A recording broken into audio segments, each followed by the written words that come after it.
Hey, Dave here on the DC on-screen feed. How are you? You doing okay? Did you have that thing looked at? You should. It doesn't look normal. It's very asymmetrical. Listen, so shortly after The Flash came out in theaters, I wound up meeting a guy named Frank McGuire. He's one of the hosts of the podcast Meanwhile, Back on the Podcast. He was looking to talk to someone who didn't like The Flash, and I answered the call. A vibe check and a couple of text conversations later, and the fix was in. I guested on the show, we talked about The Flash, we talked about a few other DCEU related things. I'll be playing that episode for you in just a minute. If you heard our review of The Flash here on DC on Screen, I think you're in for something different with this recording. We had a very good conversation. I came out of it liking the film somewhat more than I initially did, even if my qualms are still intact. By the way, don't mean to say that Jason and I didn't have a good conversation. Anyway, it's a different conversation than what Jason and I had. Frank and I don't see eye to eye on a lot of the review, and we certainly don't see eye to eye on Birds of Prey, but we kept it civil, and he seems like a guy who is open to changing his mind. He's open to seeing other people's points of view, and I consider that a balm in this age. I do want to apologize to my trans fam out there. I was absolutely disheartened upon listening back to this one because I did inadvertently misgender Ezra Miller a couple of times. It wasn't my intention. All the apologies. I'll do better.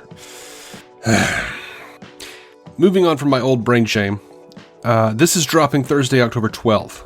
Jason and I are recording a new episode on Sunday, October 15th, and it's looking like we'll actually have Frank on that episode with us.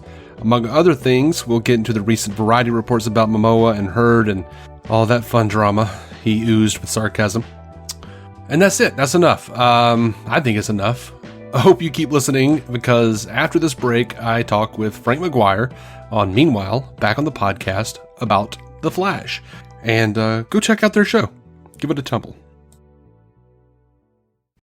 Are you struggling to conceive? You have options, and at Piedmont Reproductive Endocrinology Group, we'll make sure you have the guidance and support you need. PREG is known for individualized fertility care that's unique to every patient. We take the time to provide a reassuring and empowering experience because we believe that you deserve nothing less. Let us help you on your journey to parenthood. Visit us at pregonline.com to learn more. Get the guidance and support you need at Piedmont Reproductive Endocrinology Group. Well, shopping for a car? Yep, Carvana made financing a car as smooth as can be. Oh yeah? I got pre-qualified instantly and had real terms personalized just for me. Doesn't get much smoother than that. Well, I got to browse thousands of car options on Carvana, all within my budget. Doesn't get much smoother than that. It does. I actually wanted a car that seemed out of my range, but I was able to add a cosigner and found my dream car. It doesn't get much... Oh, it gets smoother. It's getting delivered tomorrow. Visit Carvana.com or download the app to get pre-qualified today. Coming up on this episode of Meanwhile, don't blink because you might miss it. It's our long-awaited spoiler-hot review of The Flash, one of the most controversial and divisive films Warner Brothers has ever put out. Was the CGI truly that cringeworthy? Did young Barry Allen pretend to be more annoying than a kazoo in a library? And did The Flash have as many problems as everyone is pretending it does? We're poised to unravel these mysteries and so much more on this electrifying episode of Meanwhile Back on the Podcast. Hit the music. Gathered together from across the many corners of super fandom, here in their poorly ventilated podcast studio are the most free-thinking and entertaining collection of know-it-all nerd podcasters ever assembled. Their mission?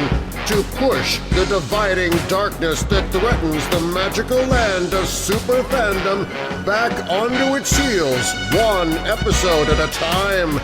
Together, they fight for truth, objectivity, and nuance in the conversation and debate over fictional made-up shit. Hello, everyone. Welcome back to another episode of Meanwhile Back on the Podcast. I am your host, Frank McGuire, and I do not have any of the other co-hosts with me today from the Meanwhile show, unfortunately. This is our, obviously you can tell by the title of the episode, this is our spoiler hot review for The Flash, and sadly, you know, people have sort of bumped up against their schedules and work and a whole bunch of other things, and there's some people that are sort of in moral protest to going to see the movie, and I can understand where they're coming from, so I thought I'd maybe spin this on a different angle, because I wanted to talk about this movie. So, I took it upon myself to head over to Reddit the other day, and I put up a post in DC Cinematic. I put up a post asking for somebody to join us on this episode that didn't like The Flash, because I wanted to kind of unpack both sides of the issue, because this is a very divisive film, and I don't know necessarily if I could chalk all of it up to the personal, moral sort of issues with Ezra Miller, or the whole thing about the Snyder fan base just basically vehemently boycotting this film. And I really wanted to better understand why people didn't like this film. I'm lucky enough to be joined in the pod today by Dave Robertson of the DC On Screen podcast. What's up, Dave? How you doing, man? Hey, man, thanks for having me. No worries, dude. Very excited to have you on the show. Thank you so much for responding to my Reddit post, and I really enjoyed our conversations that we had afterwards. And, we did a quick get to know you the other day. I really felt like we jived, man. We were talking about Snyder and talking about DC. We talked about a little Marvel. We sort of talked about like our styles and how we sort of, come at these issues, or how we discuss these issues. And I really felt like we had a lot in common. And as my listeners know, it's very important that sort of all sides of the coin get explored. And, I wanted to make sure that obviously that you sort of shared the same energy, and I think you do. And I think we're having a great conversation about this movie. It's not necessarily going to be the spoiler hot review as it's normally done in its own structure, because I want to start it off a little bit differently. So like I said at the top, I'm really sort of confused as to why people didn't like this movie. I am. I'm flummoxed. I'm perplexed. I can't make heads or tail of it other than the bad CGI. And I grant that it is not the greatest CGI in the world. However, I do think some stylistic choices were made on purpose, and I do want to unpack that and get into that. But Dave, why don't you sort of kind of give me your version of why you don't like the movie? Well, so I do want to clarify. One, sure. I'm a huge Snyder fan. You are, yes. I am, but I'm also a huge DC fan. I was a DC fan for 30 years before Snyder even thought about doing it. So, one of the problems I'm seeing with DC in general, and it really did feel like it culminated very clearly in The Flash for me, is that there are too many cooks in the kitchen. And it was very clear to me that there were 3 administrations at work on The Flash. It started out Hamada, and then it was DeLuca and Abdi, and then Gunn. And all of them had different visions for how this movie was going to fit in with the rest of the universe and how it was going to end. And I think it's very clear, like now we're hearing Andy Muschietti come out and say, oh yeah, I have a 4.5 hour cut. There is a huge problem with Warner Brothers and their NDA system or something. Like, you don't hear this from Marvel so much, where people are like, where directors are coming out and saying, well, my vision was different. It was 4 hours. With Warner Brothers, we've got the Ultimate Edition of BVS. We've got Zack Snyder's Justice League, the Ayer cut, the Schumacher cut. Like, Jesus God. It feels like there were 4 hours of this movie that got cut. I felt like they set up something with Iris. They set up something with Patty and Albert. I felt like they didn't give us enough to showcase chemistry between Barry and his mom, or really Barry and his family dynamic, and especially Henry and Nora. Like, I wanted to see like what made their marriage work a little more, and why it was such a tragedy that what happened. There was also a bit where Barry comes in and we get the flashback and we see that there's like a ball cap on the ground. And it seemed to be a clear indication, because the camera like kind of hits that ball cap and then swoops over just enough that like it's setting up, it's a smoking gun. It's setting up, oh, this is who did it. And then they didn't do that. And we know Muschietti wanted to put Reverse Flash in there. We've seen the storyboards with Reverse Flash. It was just a lot of stuff like that. Like, it felt like there should have been more Kara Zor-El. There was a lot of like little threads that just felt like they weren't properly handled. They weren't properly fleshed out. Okay. And then to top it all off, we wind up, we don't know. Like, and I think that hurts the film. Like, it was fun seeing Clooney again. I loved it. but it made me feel like the movie ended on a joke rather on a definitive place. And I know that's because they don't know what they're doing quite yet. You know what I mean? Yeah. Like, so, I mean, there were other little things like young Barry was annoying. You know, the 18-year-old, he kind of acted like Pauly Shore. And I never liked the superhero loses his powers and has to get them back trope. Right. And I felt like the baby scene, the opening was great until the baby scene. And even with even if you like push aside the bad VFX, I thought it took way too long to get through that. It was like torment for me. And then looking back and going, God, I really would have liked to have seen more with Iris. I would have liked to have seen more with all these other things, to make it feel more grounded, more real, make the emotional stakes a little more poignant. Okay. But you know, it's just stuff like that. Okay. Well, let's start with your zoomed out version of the setups and payoffs, because I can see where you're coming from. You know, clearly you've done way more research into what was supposed to, like what this movie could have been than I have. I didn't know that Machete said that he's got this 4.5 hour cut. That's interesting to me. You know, I'm always on the side of the artist, and I really don't like when studios interfere and they try and change people's work.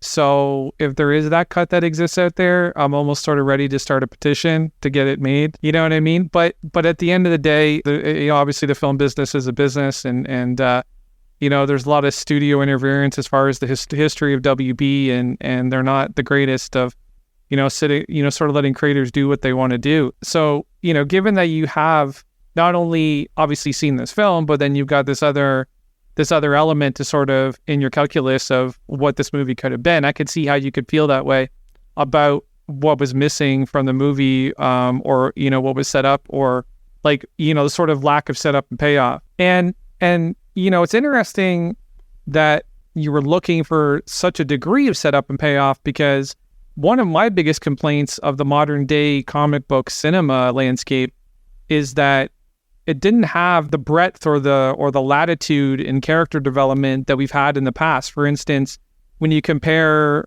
you know, the sort of the stuff that we're getting these days against like what Raimi used to do, where you get sort of a fully fleshed out side story with Harry Osborn, with Aunt May, with Mary Jane, and everybody sort of had their own things going on, where we've sort of just narrowed down into the heroes and how they bounce off of these side characters as almost like insta foils or forever foils. You know, I've never really been a fan of that. So I think it's interesting that you've sort of kind of zoomed out so much that you want more of you know, more of sort of the supporting cast to kind of play a role in these stories. That's interesting to me. The one thing I want to zero in on that you said, and because this is honestly where I felt the film was the strongest, was the two Barry performance. You know, I can see how folks thought that 18-year-old Barry was a little bit annoying, but here's the beauty of it. And I don't think a lot of people have accounted for that. Is that's the Barry that's the Barry that would have been had he not lost his mom and dad.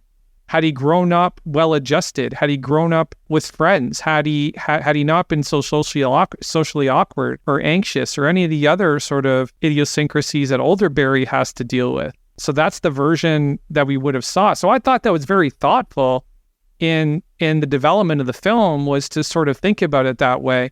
And I honestly, I feel like Ezra Miller is a natural comedian. I don't know if you agree with me on that point. How do you feel about Ezra Miller as a comedic actor? I think Ezra Miller is a fantastic actor all around. Okay.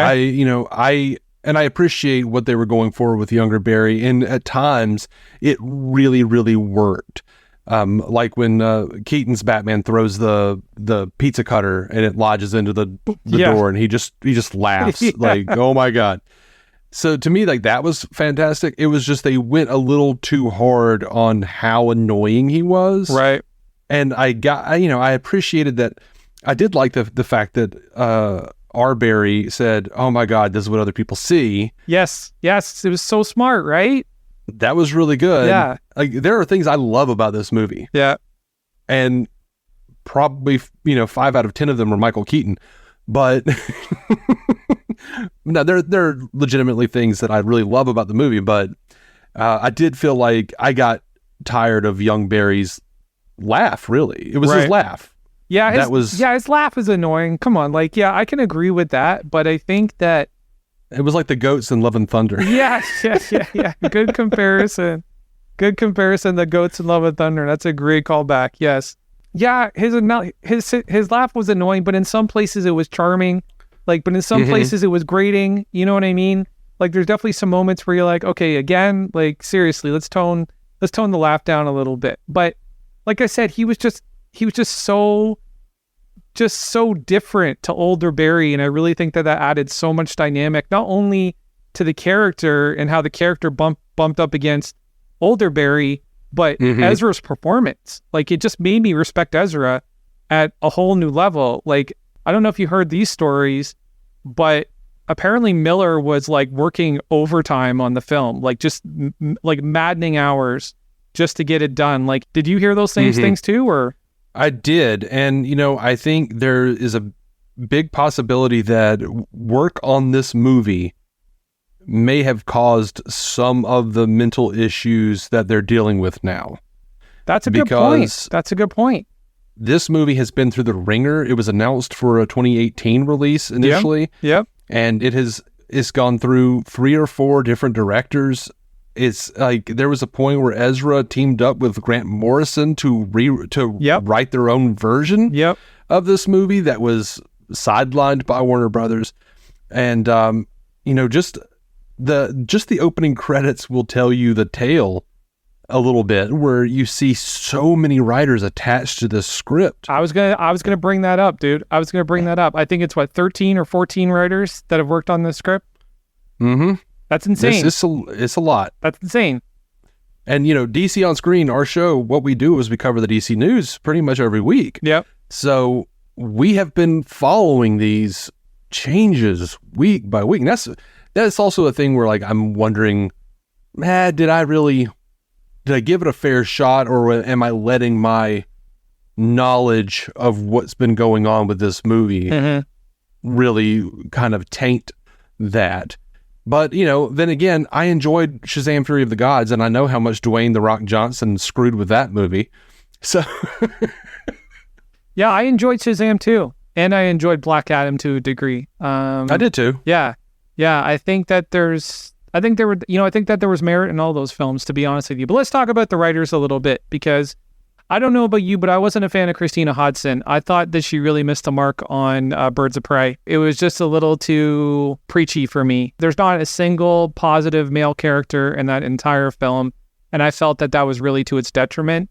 And how are you going to have Harley Quinn attack the Gotham police station and not have to deal with Batman? That doesn't happen. And I felt like they could have been, it's a little bit more forethought. And if anything, to bring the conversation back to The Flash, that's one of the things I loved about this movie, was the level of forethought. But when you look at the roster of writers, like, it's almost like, how could you miss with that many minds on this script, right? Like, it's like, as long as somebody sort of has in the back of their mind, that this is a Flash story, there's a lot to pull from. And Flash is a character that can almost write himself, in a sense. And then if you're working often if you're working from adaptation too, where you're taking a Flashpoint story, there's not really a lot of coloring out of the lines that you can do. But I think that they did a lot to add a lot of emotional bandwidth to this particular tale and this particular movie. So yeah, going back to Christina Hodson, were you a fan of are you a fan of hers? Were you a fan of Birds of Prey? I loved Birds of Prey. Okay. I didn't have any issues with it, except for the fact that they went in and changed Kathy Yan's original story. There's a Yan cut. Are you serious? I did not know I'm that. Absolutely serious. Okay. I don't mind that there were no positive male role. That wasn't the point of the movie. Like, this was Harley's story. This was the Birds of Prey's story. I do prefer the Cassie Cain from the comics, but that's just my preference. But I really, I loved Ewan McGregor. I loved the guy that played Zaz. I can't remember his name at the moment. And as for your Where Was Batman while she was, raiding the police, the police department, You know, the Flash answers that. Batman needed help from Barry because he was doing something at the time. So she was probably doing something at the time, or he was probably doing something at the time that she was raiding the Gotham Police Department. Possibly. It's the same argument as like, well, if this world-ending thing happened, why didn't the Avengers show up? They're busy. It's okay.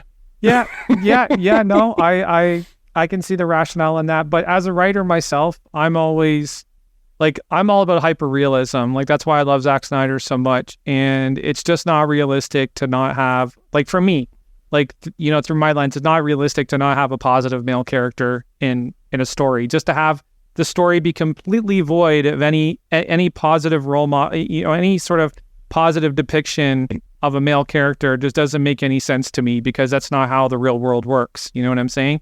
And granted, well, we're not dealing with realism in Birds of Prey, though. No, I know we're that. We're dealing with Harley's perspective. No, I know that, but I'm saying, like, even, yes, that absolutely, that is her perspective, and the story is being told from her perspective.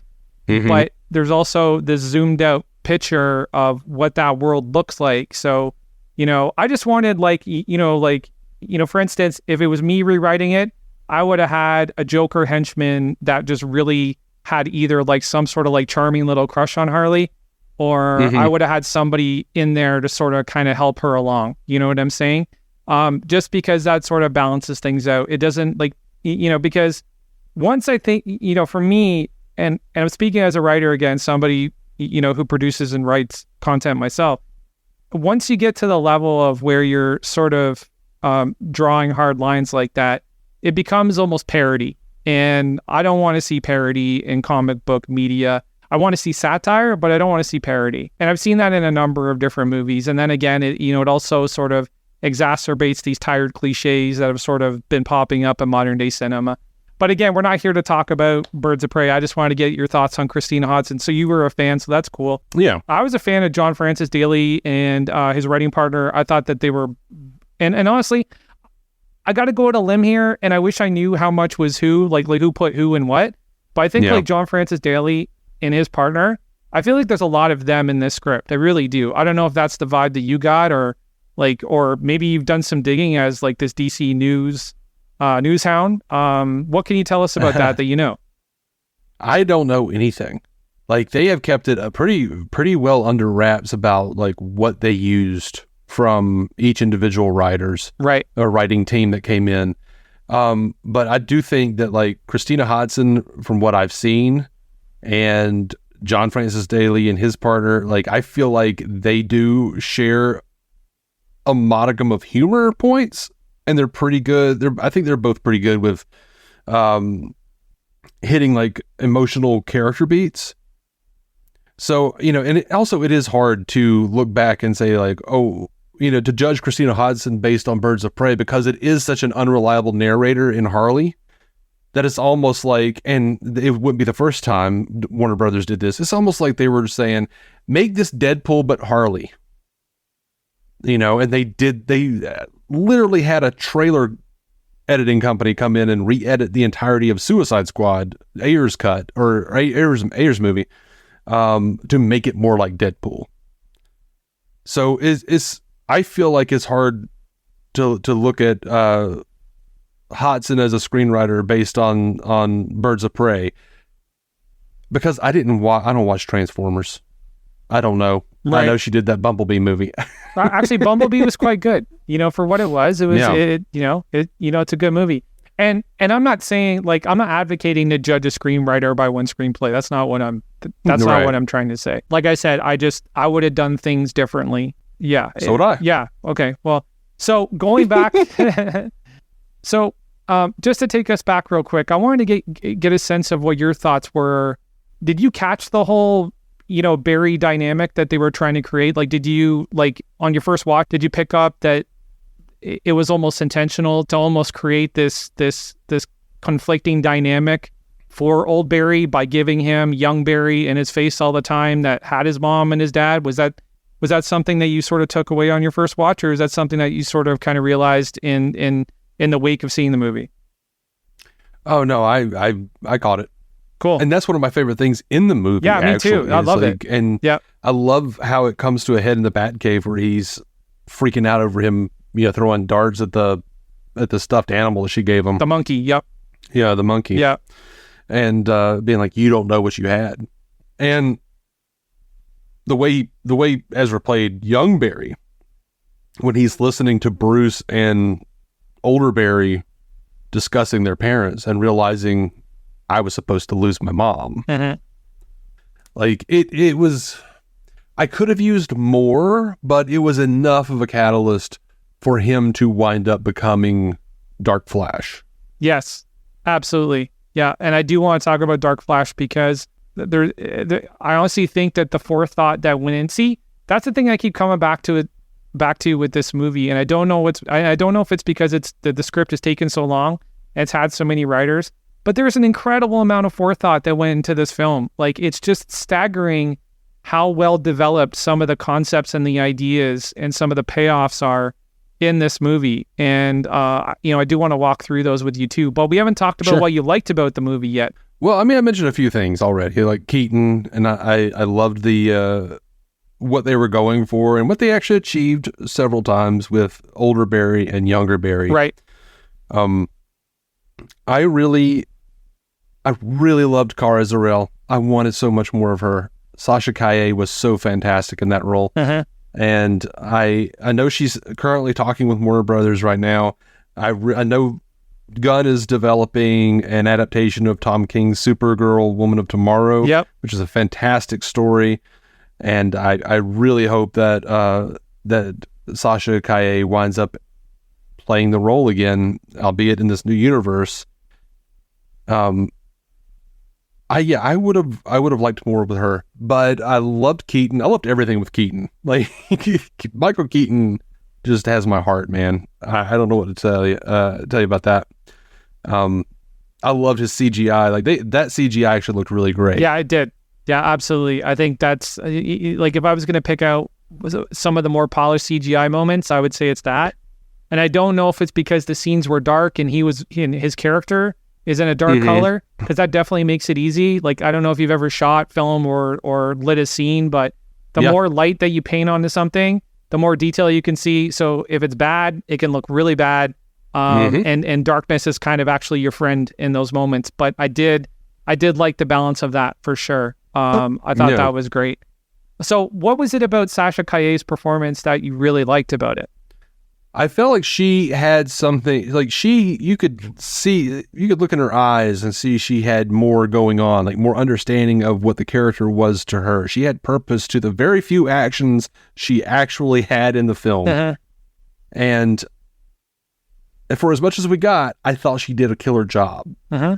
Yeah, I agree with that. So one of the criticisms I've seen, and I'd love to get your take on this, was that she was too stoic. Like, she didn't fit the Kara Zor-El sort of archetype. And while at the same time I can agree with that she didn't fit the archetype, I think that this version of Kara Zor-El was a reflection of her time locked away for maybe 20 plus years. Right? Absolutely. I don't think she's coming out of that like all smiley and upbeat and cheerful. I think she's coming out of that like fucking tortured and traumatized. And I can understand where she was coming from as far as her emotional place in that story. Absolutely. Like, that's what I would have said. Like, I haven't seen anyone make that argument, and now I'm annoyed by it because I'm like, she just spent like friggin' 20 years in a gulag. Yeah. What do you want? Like, what, you think you're going to be happy? Like, of course. And that's one of the things I loved about what she did is she was so raw. She was so angry. Yep. I agree. Zod, with, when she finds out what he did to Kal-El, and she just did such a fantastic job with agree. what she was given. Yeah. And I could watch 3 more movies with her. Okay, I got to ask you this because I've seen some funny takes on this. What was your thought on the spit, the super spit? The super spit? I don't even know that I know what you're talking about. What explain this to me. Remember when Sasha was on the roof and she's talking to Barry, or young Barry, and he's like watching her as she's like gaining her power back from the sun, and then he's like, "Are you okay now?" and she turns around and she hawks a loogie at one of the gargoyles on Wayne Manor and just explodes. Okay. You didn't catch that? Yeah, now that you're talking about it, yeah, okay. Yeah. So I just thought it was an interesting thing for Supergirl of all people to showcase her powers was a spit. Like, I don't think I've ever seen that in any comic book media where somebody used super spit. Usually you see somebody punch something, you see somebody use their laser vision, you see somebody do something, but with spit, like to me that was interesting. I just thought it was kind of thought it was kind of crazy, but I don't know, I think that just like knocked the movie up a couple points for me. Like that's kind of badass. Like that actually does feel like Tom King's Supergirl from Woman of Tomorrow, to be honest. Nice. Well, I'm glad I could heighten your enjoyment a little bit on this one episode. You did it. All right. High five. I did my job. You did it. Great. Are you struggling to conceive? You have options, and at Piedmont Reproductive Endocrinology Group, we'll make sure you have the guidance and support you need. Preg is known for individualized fertility care that's unique to every patient. We take the time to provide a reassuring and empowering experience because we believe that you deserve nothing less. Let us help you on your journey to parenthood. Visit us at pregonline.com to learn more. Get the guidance and support you need at Piedmont Reproductive Endocrinology Group. This is great. But yeah, no, I thought that was hilarious. Like you see her chalk back a loogie and then boom, just as fucking gargoyle explodes. And I was like, holy shit. I was like, that's wild. That is wild. And that's Sasha Calle from like The Young and the Restless, like soap operas, like spitting, like, oh dude, I was just like, wow. I was like, holy shit. Anyways, okay, so Keaton, this is where our conversation I think is going to get very interesting. Okay. I love Michael Keaton. Like, there's nobody that in modern day cinema or television that I love more. Like, one of my favorite roles is obviously Dope Sick. I thought he was just incredible, magnanimous, and just so electric, and so generous, and also like just allowing the audience just to invade with every scene that he did. But honestly, dude, I can't reconcile him as Batman or Bruce Wayne. I just can't do it. Really? Yeah. And for me, in any of the movies that he was in, or just in this one, I liked them. Okay, I liked the Batman '89. I think those are really fun movies, right? But then, so one of the problems I have with Hollywood is somewhat of these weird relationships that directors build with certain stars, right? Tim Burton has Michael Keaton and Johnny Depp, and Quentin Tarantino has Leonardo DiCaprio, and I won't say Brad Pitt because I think he's only used Brad Pitt once. Yes, only once. Twice. No, twice. He was in True Romance as well, but he wasn't the director of that. Sam Raimi does it. A lot of people do it. Yeah. So sometimes I feel like it's a little overused, and I think that sometimes directors are too dependent upon it, and I feel like Burton was too dependent upon it for Batman, because for me, Keaton doesn't have the physicality, he doesn't have the look, he doesn't fit Bruce Wayne. He fits, like, he's got the energy, sure, he's got the energy, and he's fun to watch, but the physicality, his physical representation just does not fit the role of Bruce Wayne. Like, and sure, I'm going off of comic books, I'm going off of animated stuff. Like, to me, Bruce Wayne is a guy with a huge jaw, and like, he's broad-shouldered, and he's a big guy. He's like 6'4", and Keaton just doesn't fit that for me. He doesn't scream that at me, But I enjoy watching him play Batman. I do. But to me, Ben Affleck is the quintessential. Like, he is definitely the quintessential Batman for me, because he fits the physical. He fits the physical requirements. I would say Ben Affleck is my favorite live action Batman. Okay. And Michael Keaton is my second favorite live action Batman. For me, it was I think the first movie I went to go see was Batman '89 when I was 6. Right. So me too, he's bro. been my Batman. Yeah, me too. For my whole life. Mm-hmm. Now, if you say who's your favorite Batman of all time, Kevin Conroy. Batman the Animated Series. Yeah, he's great. No question. He's great. But I don't want to judge this movie for, not being exactly what I wanted. But how do you have Michael Keaton and Ben Affleck as Batman, both of them in the same movie, and not have them meet? I agree, but how would it even be possible? That's the problem too. It's comic book science. This whole movie is bullshit. Here we go. Frank's gonna start talking about reality again.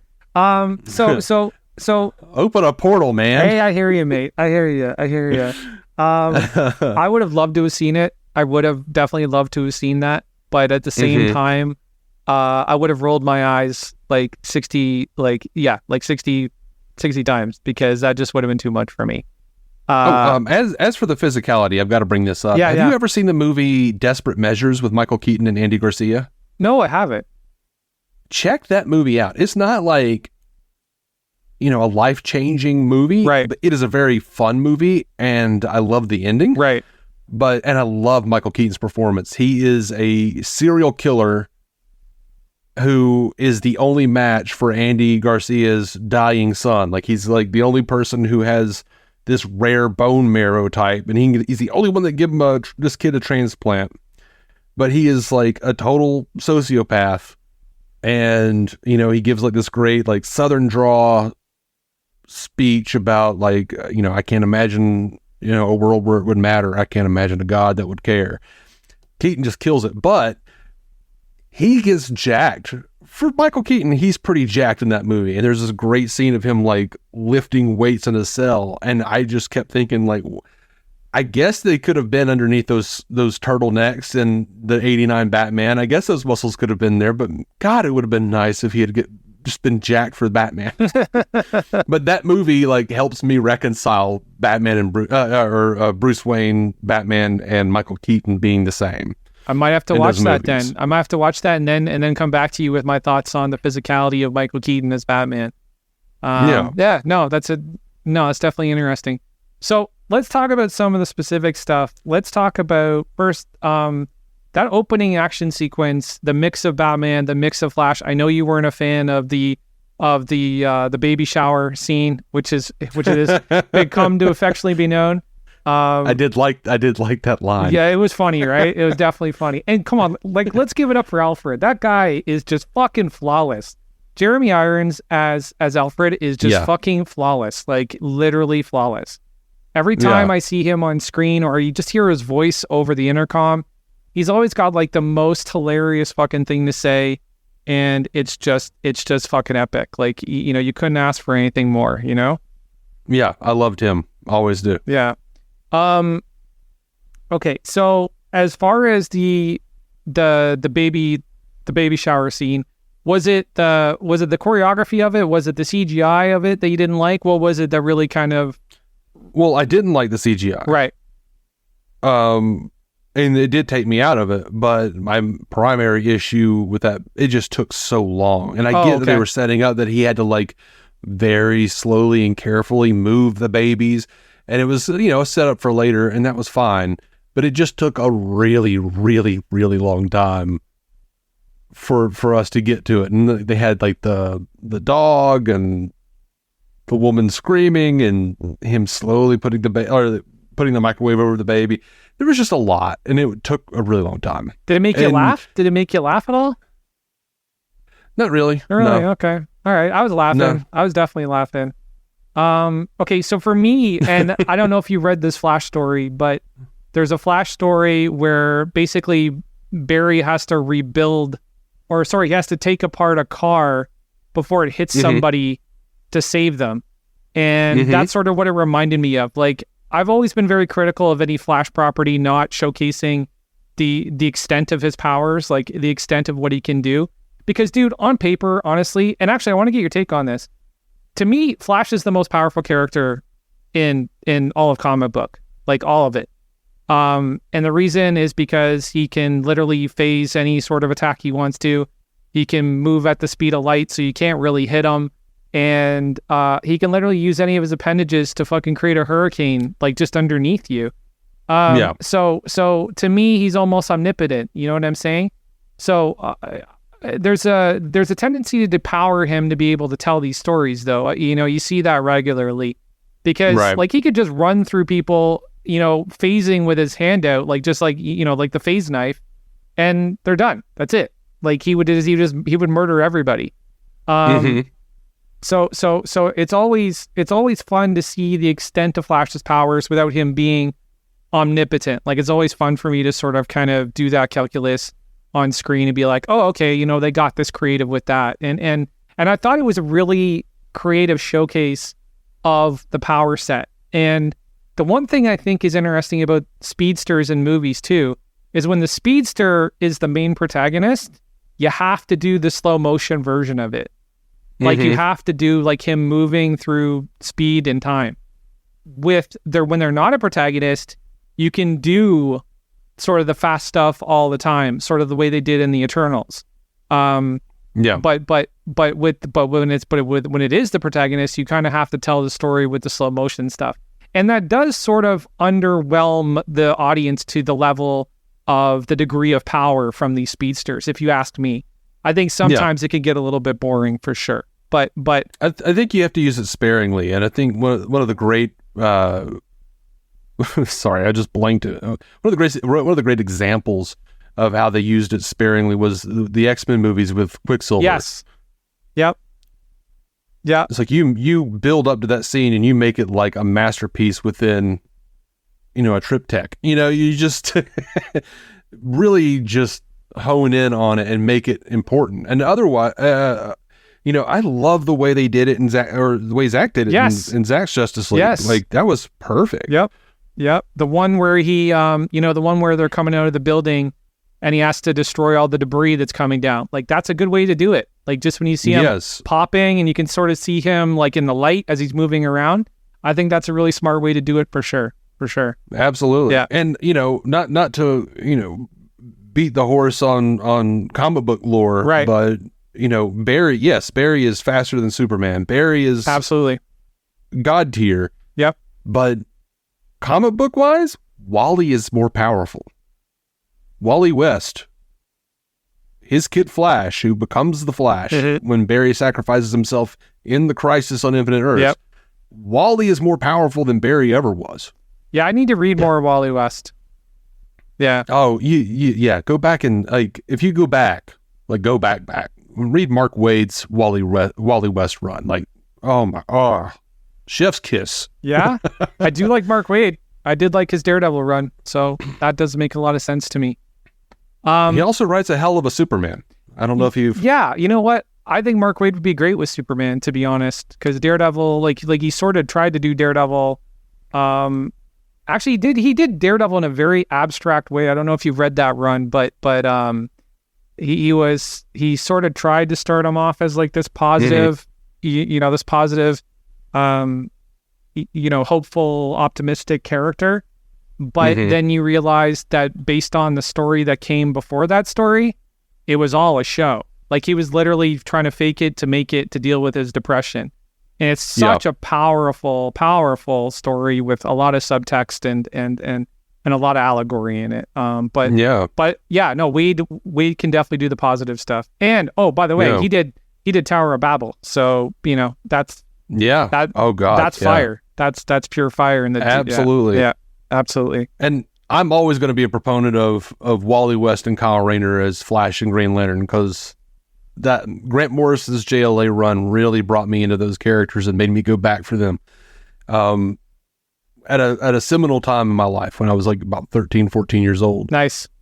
But have you read Kingdom Come? I haven't read Kingdom Come yet. It's on my list. Comics. Listen, dude, I don't like. You may share my take on this, but comics is literally one of those I have to quit my job to catch up kind of things. Like, yeah, it's nuts, dude. Yeah, it's nuts. But if you have a list, put Kingdom Come at the top of that list. Okay. Like they're like bringing in like the Book of Revelation, like the 7 Justice League members of the 7 Seals, the Angels with the 7 Seals. Oh, like shit. It gets crazy dark. Oh shit, crazy dark. That sounds right up my alley, man. Religion. It is fantastic, and it's all done by Alex Ross. No, that's dope. I do like Alex Ross a lot. That sounds like a lot of religious allegory. I get into that shit heavy, so I'm down for that. Mhm. That's awesome. The opening sequence with Batfleck, what were your thoughts? Did you like it? No, not really. Wow. Like Wow, okay. Unpack this for me. Please unpack this for me. I was fine with him, except that I never felt like he was there. I felt like he was all CGI and they like poorly grafted like the lower part of Affleck's face onto the cowl that looked like a cartoon. It just looked really bad to me. And then I didn't like the lassoed bit. Like we already did that in Justice League. I love the lasso jokes. I'm not gonna lie, man. It's funny when they get caught off guard, just sort of sharing their inner truths. I don't know. That's just me, but the problem, the thing that I didn't like. Okay, so I didn't like that Affleck. His thing with the lasso of truth was that he was like, oh, I wouldn't have to do this if I would just, help the poor or whatever. But like, canonically, Batman does a lot. Like Bruce Wayne has a ton of crap going on helping the poor. I agree with that. So like, I definitely agree with that. Yeah. And it's not true either, because like, if you help the poor, that's great. But what the hell is that going to do against Darkseid, for Christ's sake? Like, what are we really getting into here? Like, you're talking about like end of world and you're the world's greatest detective and kind of like the brains of the Justice League. No, you'd still have to do this, buddy. Like, it was a dumb joke. It felt like they grabbed some internet memes and were like, yeah, see, we're going to make Batman admit that he's a fascist, Yeah, that's yeah, there's definitely a hate on for the Bat right now. There's definitely a hate on for the Bat. And yeah, and then to turn Barry's thing into just like a virgin joke.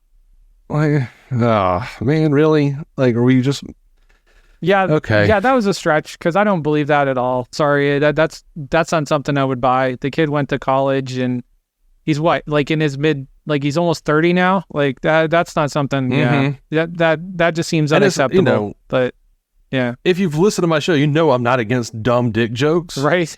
Okay, but one of my favorite things is like in the Justice League animated show where they keep making jokes about him being the fastest man alive. Yes, I love that one.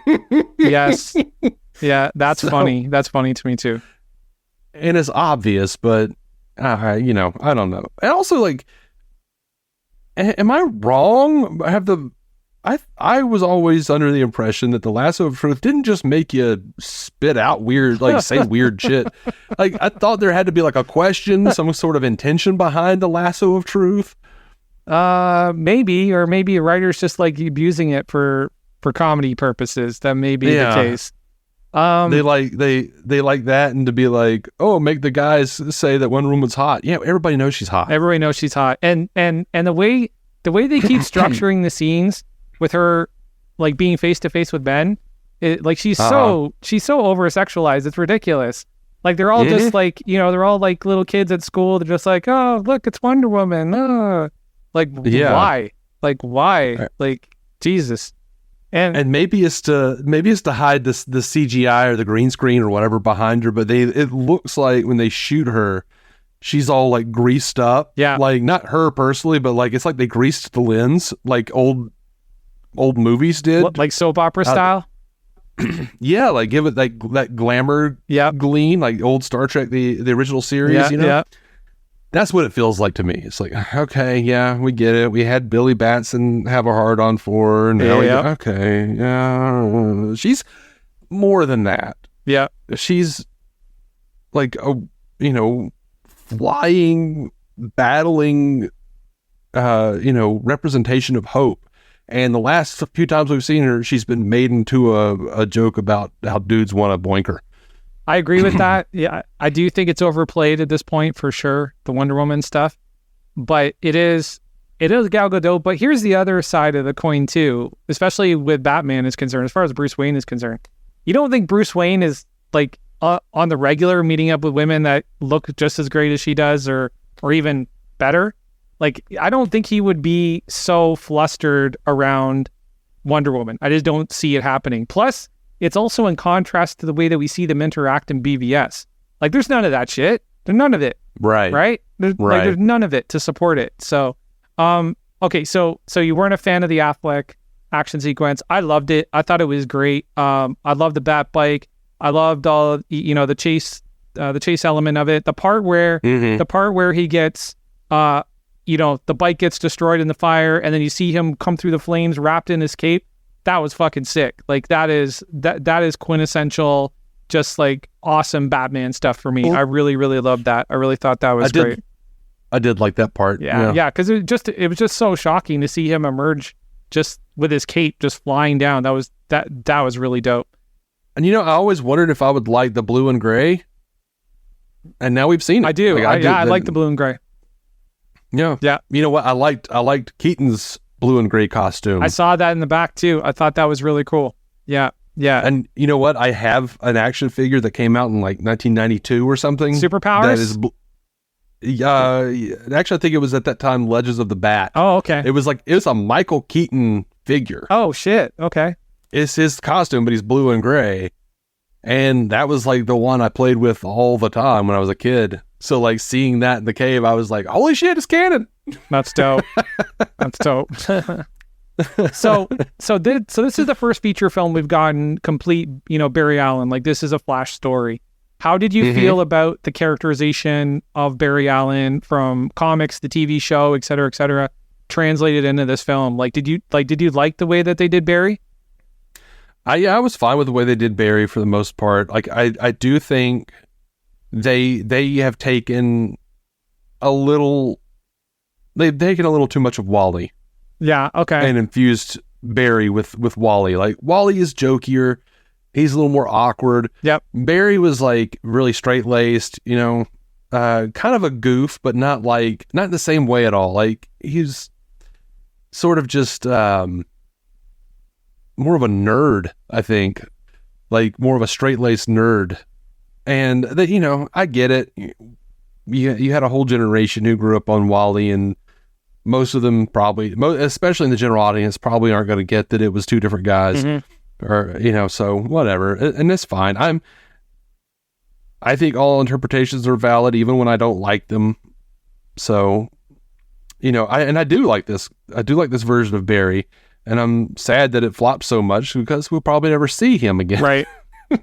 Right. But we don't know. Like, James Gunn likes Ezra Miller. Okay. Based on what he said, following Ezra's performance on Peacemaker. Okay, that's good. So, who knows? It might do really well on streaming. Right. I'm sure. And Gunn likes, what's his face? Zachary Levi as well. Like, he recommended him for the role of Shazam. Well, he was up for Star-Lord, so that doesn't surprise me. Yeah, that doesn't surprise me. As far as what you're saying about streaming, I think the film is going to do well on streaming. I really do. I'm kind of hopeful of that, because I definitely feel like there are a lot of content creators that have just misrepresented this film from day one, and it really kind of sucks. Sorry, I was intrigued by your take as far as you more or less were expecting more based on the landscape that was created. You just sort of felt like everything was a little bit sort of shortchanged, like as far as, not enough exploration of the characters, et cetera, et cetera. How did you feel about this as a multiversal time travel story? What were your thoughts on that? Let me think. I enjoyed it for the time travel elements. I enjoyed Michael Keaton's analogy. Like, that was one of my favorite parts. Yeah, that was of the cool, movie, right? Yeah. With the spaghetti. Yeah. And I don't know how many times I've referenced young Barry going like, am I the Parmesan? No, the metaphor's over. Yeah, that was the funny part. But, I loved Michael Keaton saying, when you change things, it doesn't just change the future, it reverberates in the past as well. Yeah, retrocausal. That's really neat. Retrocausal. Absolutely. Yeah. And I love what they were going for in introducing the multiverse. Like, I love what they were going for in all of the cameos. Yeah.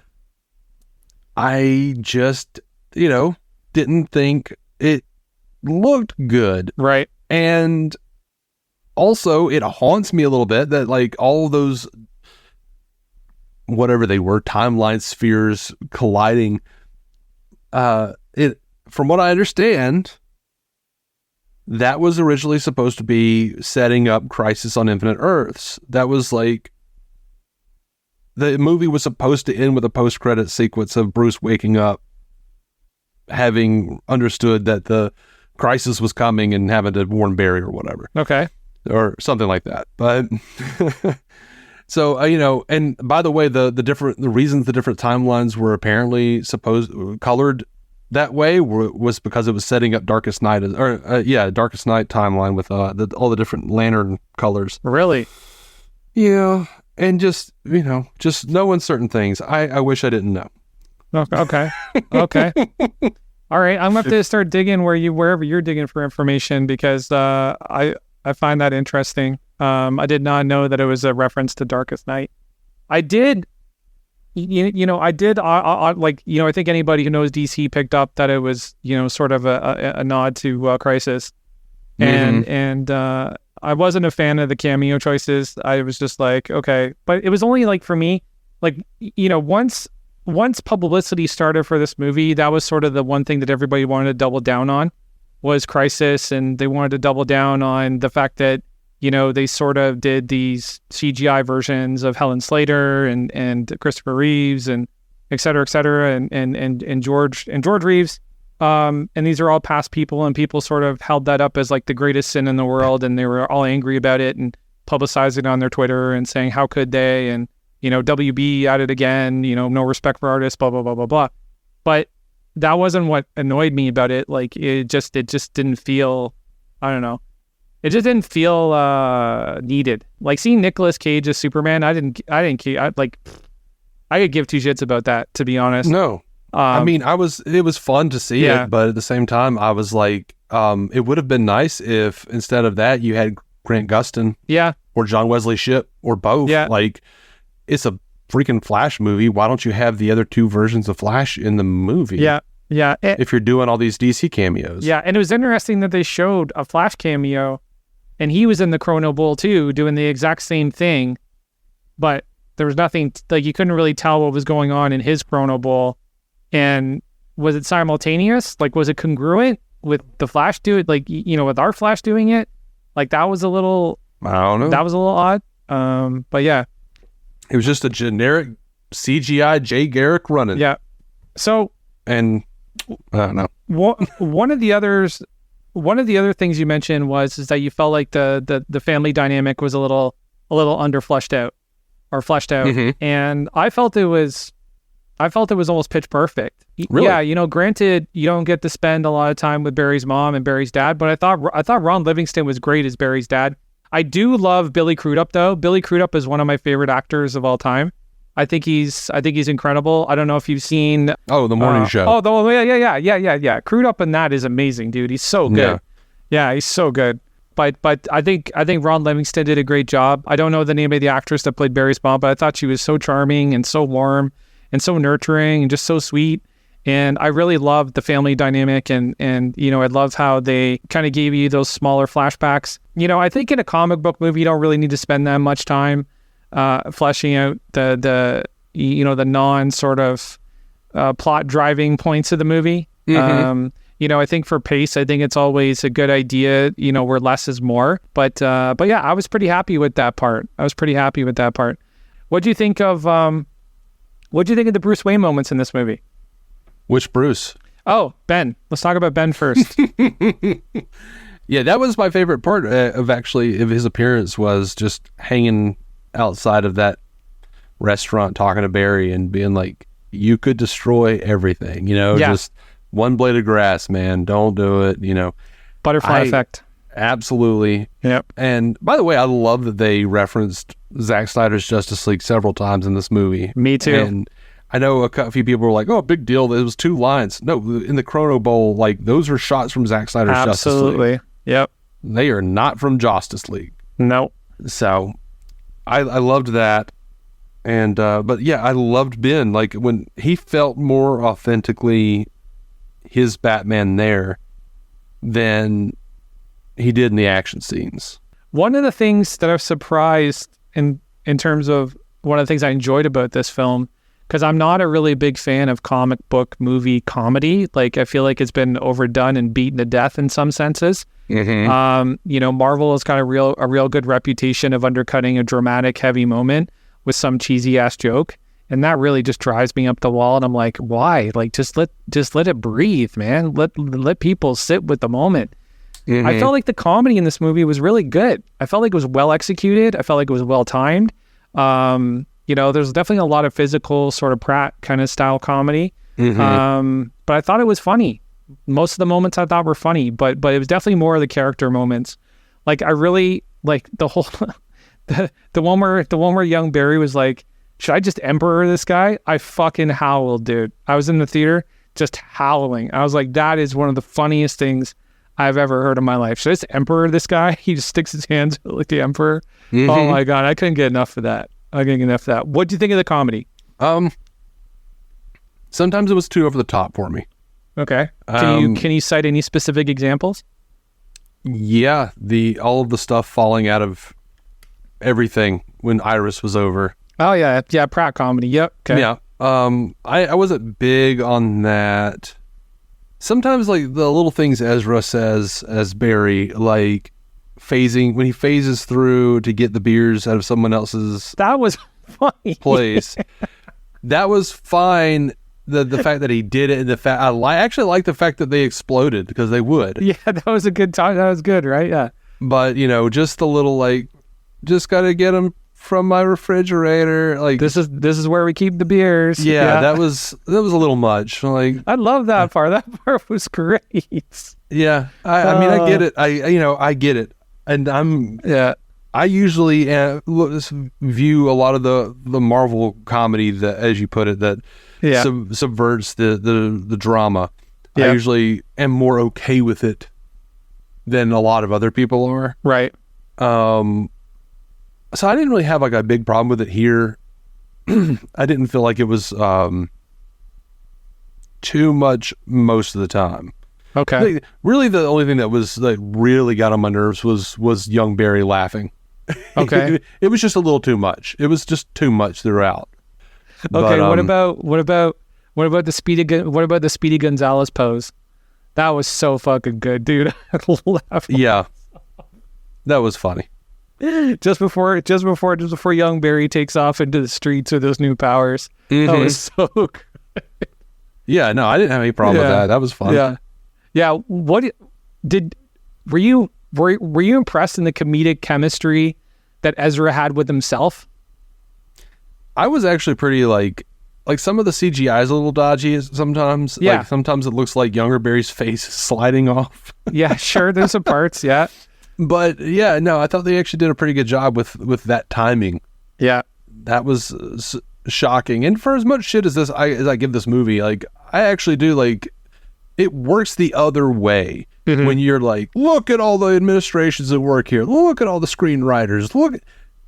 Actually, this movie wound up being pretty damn good. Yeah, I agree with that. For everything it had working against it. I agree with that. When you equate all the clusterfuckery that has happened with this film for what it is, it's actually quite a miracle, because this actually should be almost, the level of like Coppola in the jungle trying to complete Apocalypse Now. Like, that's how much fuckery was going on during this movie. And I'm glad that you brought up the whole thing about maybe some of the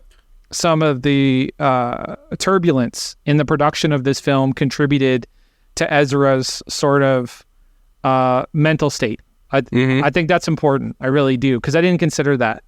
But then when you go back and you look at something like Apocalypse Now, and you look at what happened with Martin Sheen, then that completely makes sense. Like, Martin Sheen almost died on the set of Apocalypse Now. Like, he punched a hole through a mirror. He had a mild heart attack because of the stress, right? And I think maybe that's something that people haven't or sort of, brought into the calculus of how they feel about everything in terms of where Ezra or what Ezra's been up to and kind of how that all fits into the picture. So I appreciate you bringing that up.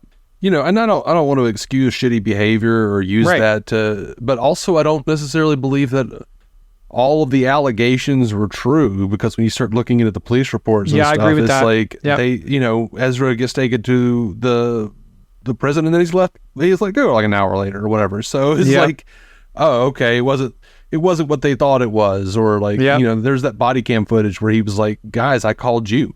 So like, I was the one assaulted. So you start to see you start to look at like certain outlets who are very anti-trans. You start to see what they're saying. People are just like, they read a headline, they don't know who or care where it's from, and they're Yeah. like, oh, okay, this person's a problem. Yeah, I agree. There are lots of, and I'm not saying Ezra didn't do anything messed up, because they certainly did, Yep. but there's two sides to every story. Absolutely. And there's also a lot of benefit and a lot of financial windfall when the right people start amplifying the right stories, in terms of the right story being related to whoever they're trying to cater to, right? And they put their own little narrative and their spin on it, and they can turn it into YouTube revenue. So there's definitely something to that for sure. So one of the big critiques I saw that I sort of kind of got really annoyed with was somebody more or less shit all over this movie because of the food scenes. Like, they were like, it was 2 hours of watching Ezra Miller, choke down food and stuff his face and make disgusting chewing and gulping noises throughout the entire thing. That wasn't my takeaway at all. What are your thoughts on such a well thought out critique? I have not seen anybody complaining about that, but you didn't really? No, but it sounds like they have that disorder. What is that disorder where you can't stand hearing people breathe or chew? My sister has it. My sister cannot stand listening to people chew. She has to go into Is that the a room. thing? I did not know that's a thing. That is absolutely a thing. Shit. That is absolutely a thing, and I don't remember what it's called. But yeah, I'm gonna look it up. Interesting. I thought it was funny when they introduced young Barry, like the first shot of young Barry. Misophonia. Misophonia. Yeah. That's a very interesting name, Misophonia. But when they introduce young Barry, he's kicking over people's garbage cans and recycling cans. Why? Like, that's such a weird thing to do. The younger Barry is public Ezra Miller.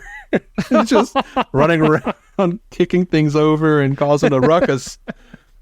Yeah, he literally gets introduced as he's walking across the street to his house. He's kicking over people's garbage cans and shit. I was like, why? Like, well, why is that the first shot of Ezra as a young Barry? Very odd choice. Where was he doing it to get it out of his way?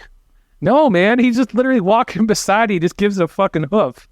Oh God, Yeah. I mean that might actually be an interesting foreshadowing of him not caring about other people's lives or property, as long as it behooves him to change things. Could be. But see, that's the thing. I don't take him as that thoughtless. I think maybe it was Andy and him sort of kind of doing something sort of funny in response to the allegations, maybe. But No, I bet No? know that sounds familiar. What does?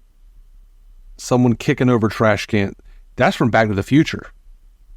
Is That's young Marty McFly in Back to the Future for too, real? I think. He was kicking over people's garbage cans? Yes, I think so. Because Marty's kid is such an obnoxious little jackass. He's just walking around Right. kicking shit and being annoying. I bet that's what it was. Oh, interesting. And with as much Back to the Future they threw in this movie. Yes. Yeah. Yeah, that's interesting. That is actually really well thought out. See? Again, forethought. There's so much forethought in this movie. It's crazy. It's really, really crazy how much forethought there is in this. So, did you catch that they almost made Sasha Calais' Supergirl basically inconsequential to the story? Felt like it. They almost did. So, during the repowering scene, right?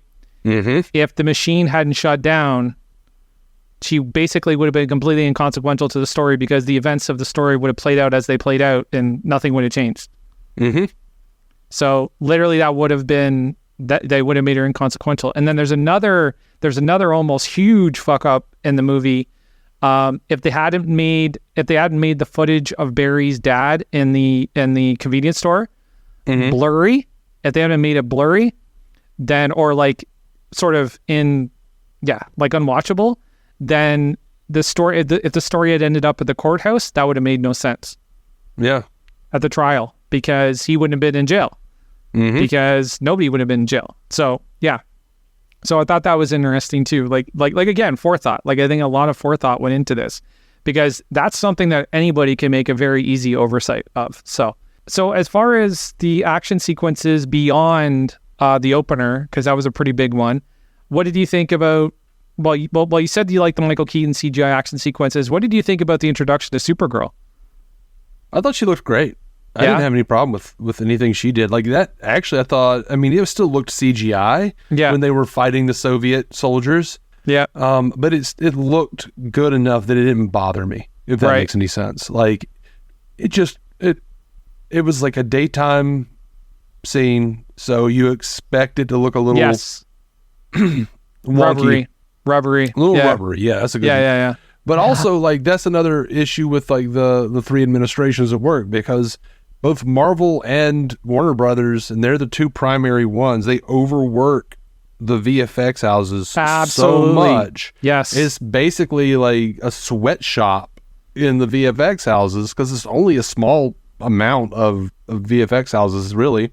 Yeah. And then when they keep changing their minds, they don't have time to make, they've got them hit a release date. They don't have time to keep screwing with it. And that's what you get. Like, it's not, a lot of people think like, oh, it's DC, can't get their CGI straight. Well, look at Love and Thunder. Yep. Look at, look at Quantumania. And, I recently had someone who said, responded to me saying those things by saying, Guardians Volume 3 looked great or whatever. Because it had years to be made.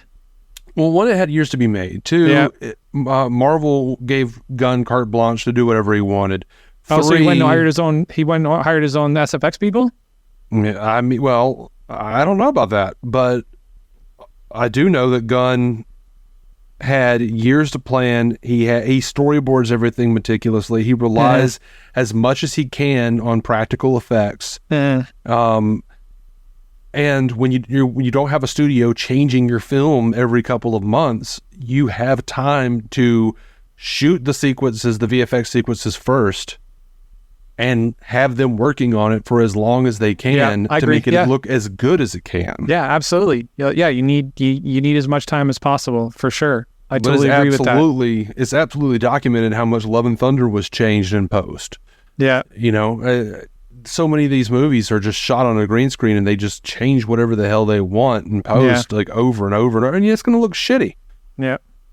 Yeah, that movie was dog plot. I'm not a big fan of that film. I didn't like how they sexually assaulted Thor. I thought that was really fucked up, especially in a kids movie, in a Disney movie.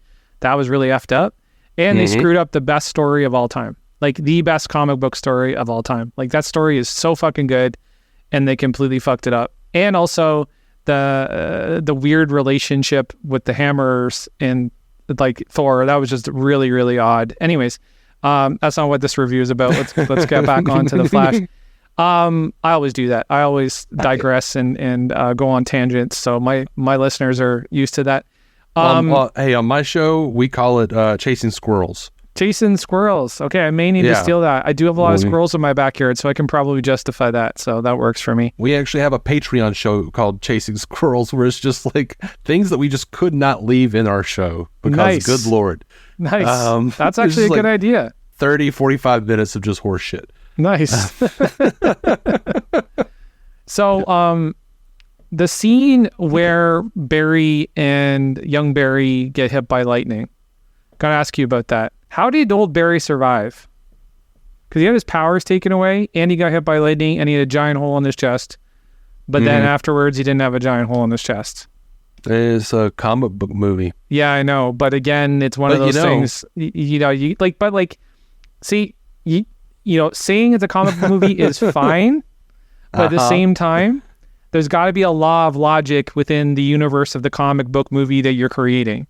Well, I don't know how deep that hole was, but people have gotten hit by lightning and survived. Yeah, I know. But they both, every time they got hit by lightning, they had a hole in their chest. That's the other thing I thought was weird. Why would you go so far as to give them holes in their chest?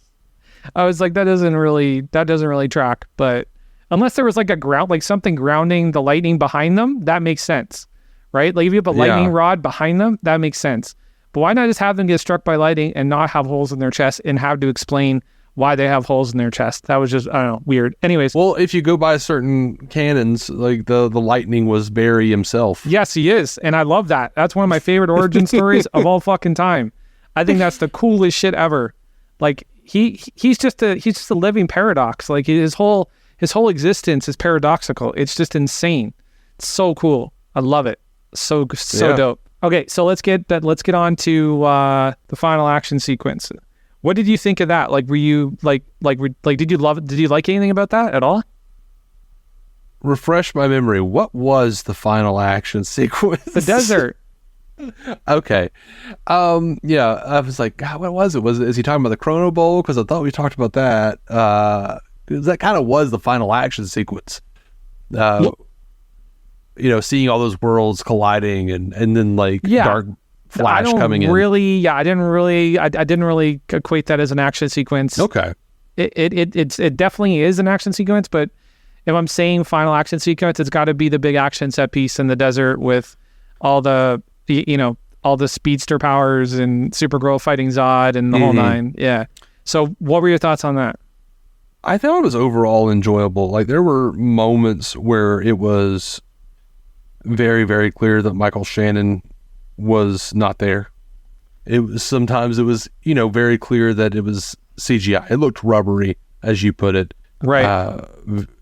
Which I enjoyed your interpretation of that. I hadn't thought about it as rubber, I don't think. But then again, like I also love seeing the multiple sacrifices of Affleck, of Keaton.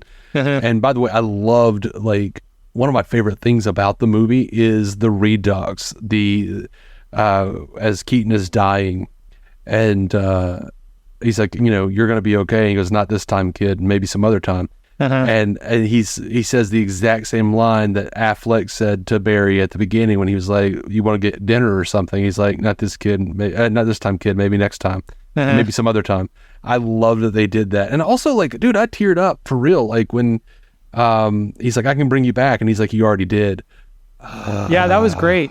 That was a great part. I liked that part a lot. So good. I liked seeing him just throwing those bombs all over that giant Kryptonian. Yeah, that was cool. All of that was dope. All of that was really cool.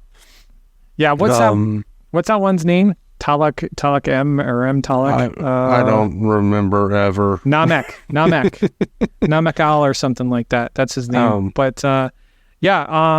I like that action sequence. I thought that the use of Speed Force powers was the most interesting thing to me. Like the mini cyclones that were created, the way that they were working together. I thought that was dope. I had a lot of fun with it. I did like the retakes, definitely. Like as far as them going back trying to fix it. Batman's planes, ejector thing gets stuck and all that and all that. So yeah. So one of the most interesting things about this movie that I picked up that I don't think a lot of people have, I wanted to discuss with you, is did you pick up on the detail in the Dark Flash character and sort of what that all represented?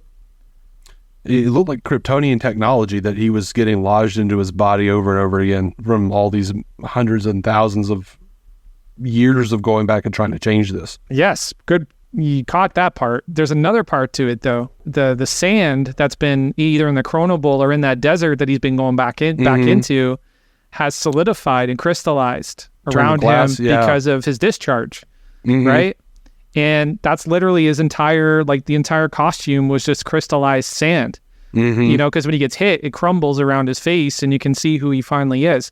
And again, to me, this movie, if there was an award for forethought in creating a movie, this movie should get it. To me, that's just so thoughtful. And it just shows that people were really thinking about what's the most interesting thing that we can do with this.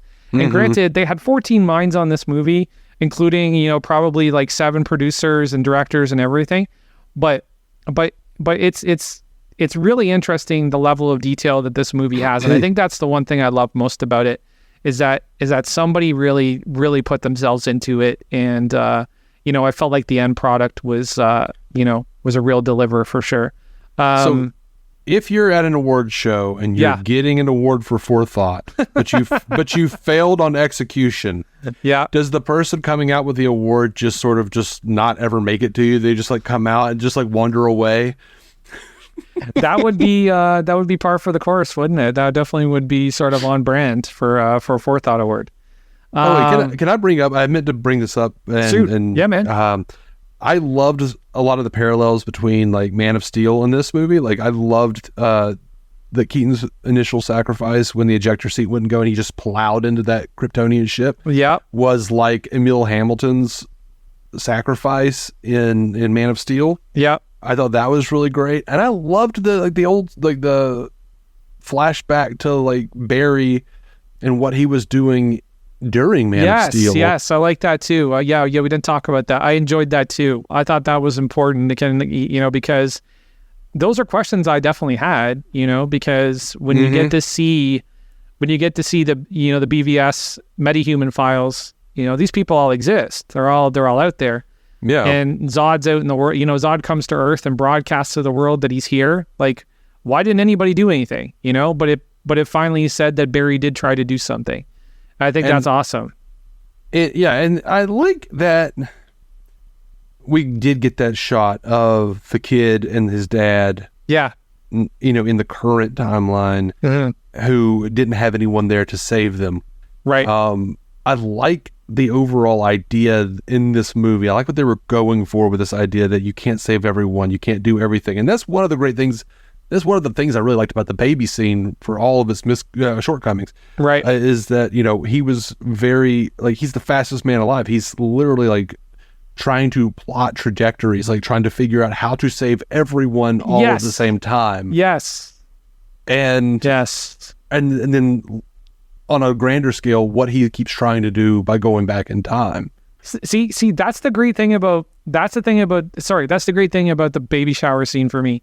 Was the thought, again, forethought, but the thought that went into making that as inventive as possible. The scalpels that were like going towards the baby, and Barry has to use that as, acetylene tank to knock the scalpels out of the way. He uses the bedpan to knock away the acid. He puts the other baby in the microwave, and even further in the story, when older Barry is talking to younger Barry about having to move people around, he's like, you can't just move people around. You have to use something like a microwave. Like, he literally refers back to the microwave. So I thought that was really charming and really funny. By the way, do you listen to Fat Man Beyond, or whatever it's called now, with Kevin Smith? I used to, but Kevin sort of just became too much of a cheerleader for me. Like, everything was great, and there was never any really harsh criticism. Not harsh criticism, but honest criticism. Well, for that, you've got Mark Bernardin. Mark's good, but Mark is sometimes too critical. So yeah. Well, that's why they play well together. And I don't listen to them a lot, but I did listen to their Flash review, and of course Kevin loved it, and Mark had a lot of issues. But there was someone in the audience said something about how the babies didn't look real, and they didn't look real. Yeah. No, they didn't. And Kevin's response was like, "You want to see real baby? I'm glad they didn't look real. You want to see real babies put in mortal danger? You fucking weirdo." It's a good point. Dude, I howled, man. That cracked me up. Yeah, that is a good point, though. You don't want to see babies be put in mortal danger. That's for sure. But yeah, again, the whole forethought, the inventiveness of that, like for me now, because we've seen so many action sequences in so many comic book movies, I will be honest with you, dude, I measure comic book action sequences based on use of space, inventiveness, and creativity with the power sets. That's literally how I measure them now. Because to me, that's really all that's left. Like, you just gotta kind of throw balls to the wall and try and do something nuts, And I get really excited when I see somebody do that, like, for instance, like the Guardians hallway scene. Again, we're on another tangent. The Guardians hallway scene to me was pretty creative. It was pretty creative in the use of all the characters together, how they sort of co-opted, like in co-op mode. I definitely feel like James Gunn was playing a lot of Guardians of the Galaxy, like the PS3 or PS5 game or PS4 game. And he was like, oh, that looks cool. Oh, I can do that together with this person. Oh, okay, let's do that. Like, I definitely felt like a lot of that was in that. But yeah. And again, to me, the movie's just thoughtful, and it really thought about who the character was, what the character can do. And I think that's one of the things that I really missed out on The Flash with Grant Gustin because of the limited CGI budgets that they have or the limited production budgets that they have. And that show just fell off a cliff in like season 4, but what can you do? So we talked about Dark Flash and how like kind of messed up he was. And you did hit the nail on the head. That is Kryptonian technology and shrapnel that he's picked up over time. But I really love the inventiveness of that sort of crystallized sand around him as almost like his skin. Like that was just crazy to me. I was like, wow, that's just so fucking cool that they thought about doing that for sure. Yeah. So the last thing I want to talk about is the Chrono Bowl, because one of the things that Andy Muschietti has said in the wake of the criticism of the movie was that it was all stylistic choices. And I have a thought on that. So the Chrono Bowl, when you see Flash in the Chrono Bowl and using it to shift time, the sand gets kicked up and the sand moves into sort of the Coliseum around the bowl, and it starts to become these figures. So maybe the interface, like almost like the visual interface or the visual representation of the points in time, maybe it was just made up of the material of the Chrono Bowl, and that's why it looks so kind of off-putting. Plus, if you just consider the scope and scale of the scenes that they had to create within the Chrono Bowl, it probably was just way too cost prohibitive to try and do it any other way than the way that they did it. Like, did you give any thought to that? Well, what were your thoughts on Muschietti's comments in the wake of the criticism of the CGI? Well, I mean, I like your take on it, and I hadn't really thought about it that way. Like my take on it was, they didn't have the time or money to make the cameos they had look good, so they made it look like that intentionally with Nick Cage, because they literally had him in a suit. They brought in the guy who designed Nick Cage's suit. The Superman suit? Yeah, from Superman Lives that never got made. They literally had him come in and make a friggin' suit for Nick Cage, who was there physically, but they still made him look like a cartoon. But I think they just realized everything else is going to look like a cartoon except for Nick Cage. Right. So I think it was a little bit of both. I think they realized we're not going to have time to get all this done. Yeah, because it's a lot, dude. Like when you sit there and you look at the pure volume of the scenes that they had to put into those sequences, that's nuts to me. It's crazy that they even achieved it. I think maybe several things can be true in this instance. Maybe it was a stylistic choice, but maybe the stylistic choice was informed by the budget. Maybe the budget was informed by the timeline. Maybe the timeline was informed by the level or the amount of available workforce that they had, right, to complete the shots, because it's a lot of fucking shots, dude. It's a lot of shots.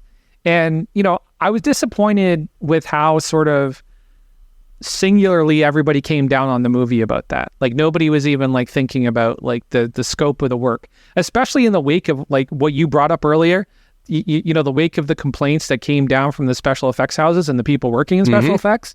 Like that's something we definitely should have taken into consideration before people started shitting on this film, for sure. But people love to they love to take sides, and they love to be like, well, DC can't do this, or Marvel can't. The argument right now is Phase 4 is shit and Marvel hasn't had good CGI. Well, there's several reasons for that, and the VFX houses don't belong to either studio. It's just that they're saying, hey, here we've got 2,000 shots, and they don't tell them anything about the shots, and the bids are placed, and then all of a sudden, well, we're changing this, and we're changing this, and you have to do this, and these are people who are, spending their entire lives they're having family problems, for Christ's sake, because they can't see their kids and shit because they're too busy rendering a scene from The Flash. And I think a lot of that is the studios and the directors. They have to plan better. They have to be more intentional. They have to give time or push your shit back. I'm sorry theater vendors. But I'm in the camp of letting the artist cook. And for me, when the VFX people are forced to basically be in a sweatshop and get paid very little to beat their brains out over this stuff, and they can't realistically get it done in the time that the studio wants it, it's gonna look like that. It doesn't matter if you're Marvel or DC or what. Yeah, I agree. Yeah. We're on the same page about that for sure. That you know. So my take on Phase 4 is very simple.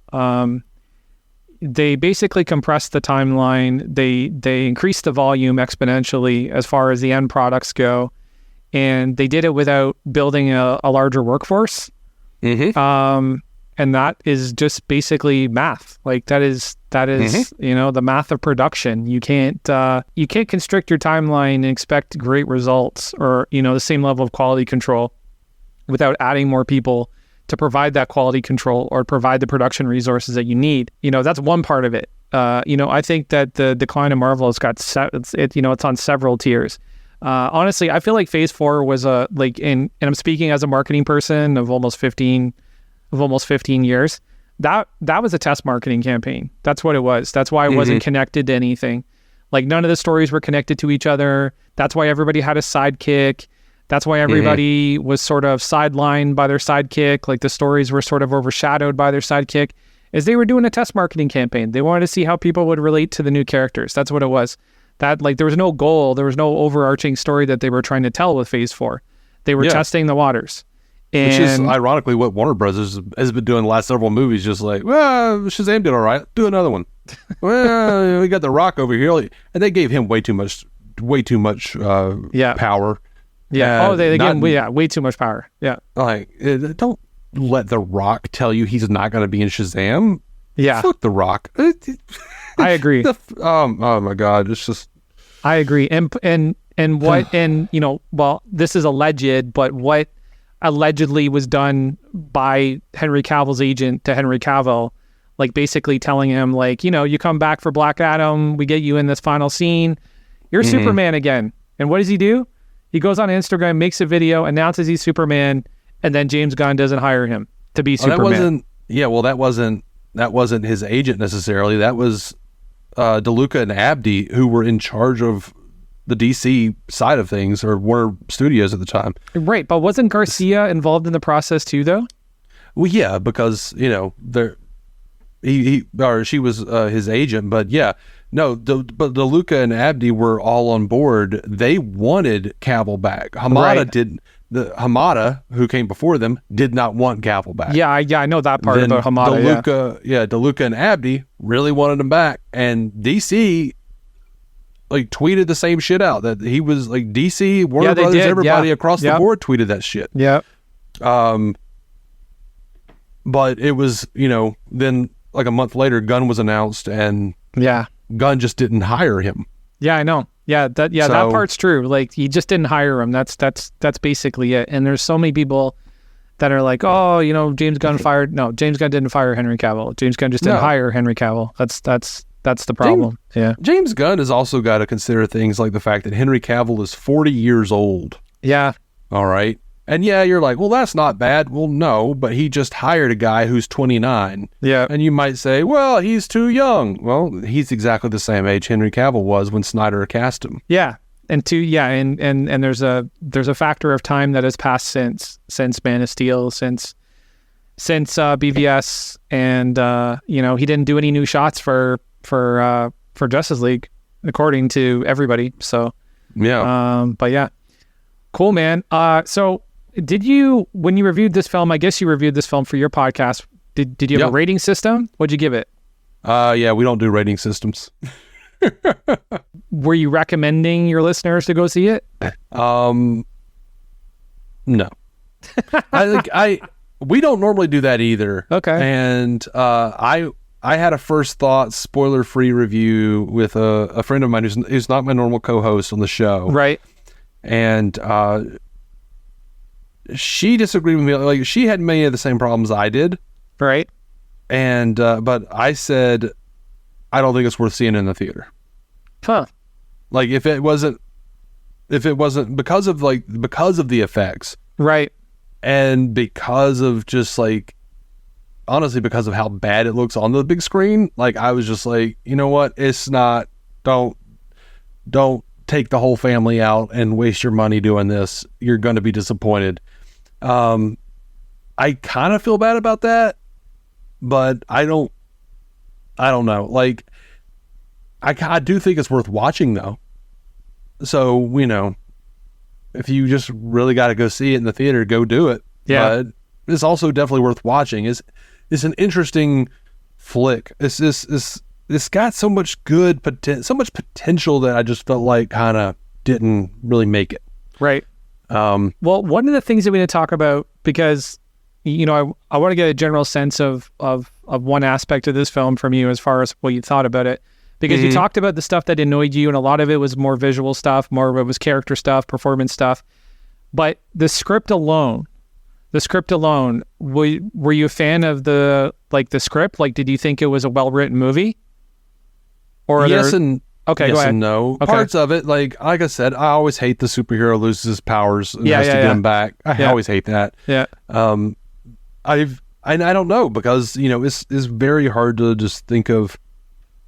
I don't know what was actually in the script. As presented, it leaves some threads that I wish they had followed up on. Like, you know, we saw Patty and Albert, how they were in the primary timeline. Then we saw them in the Redux timeline where they're like stoner friends of Barry's or whatever. Yep.